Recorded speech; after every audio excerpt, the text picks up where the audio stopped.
Rather, he will remain in his kingdom. He will remain in his station. He'll be offered an office here in the Ministry of Foreign Affairs.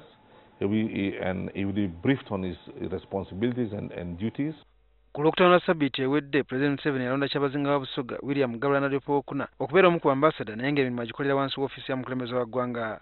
Ono ye mukulembeze w'ennono oba oliawo asoose okulondebwa mu kifo kino abamu kye balowooza ng'okutyobula ssemateeka agaana abafuzi ab'ennono okwenyigira mu byobufuzi ebyawulayawula mu bantu.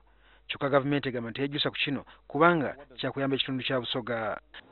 His role is to represent the president on special assignments, and most of those assignments will be related to countries that have monarchs, like the United Kingdom, like most of the countries in the Middle East, and some in the Far East. Oliemu ategeeza nti Kyabazinga yazze mu kifo kya Ambassador Gilbert Njoneki eyali mu kifo kino kyokka n'afiira ku nnyonyi ng'ali South Africa omwaka oguwedde. Okulondebwa kwa Kyabazinga ku ambassador kuliko abamu ku Basoga be kwanyizizza ne bategeeza nga bagenda mu kkooti. Ffe tuli beeteefuteefu ogenda mu kkooti era tugenda kugenda mu kkooti tuwakanye ekyokulonda Kyabazinga nga ambassador. Si Kyabazinga gwe tutwala mu kkooti naye gavumenti. It'll be very unfortunate. I think as a lawyer, I think the Ugandans are getting drunk of using the court for every single petty things.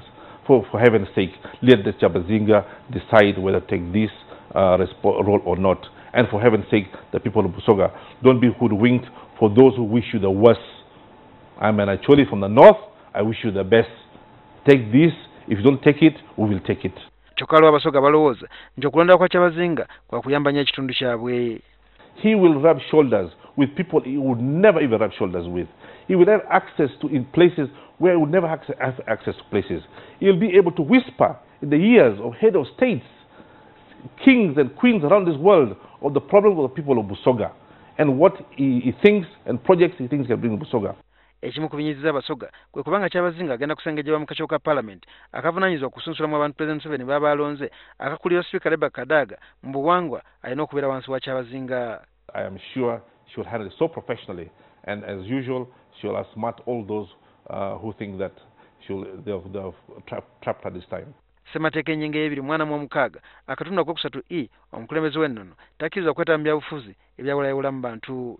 And I would actually advocate that Ugandans should embrace this opportunity head on, not politicize it, not belittle it, and not to make a big storm of something which just something very basic but very, very, very important.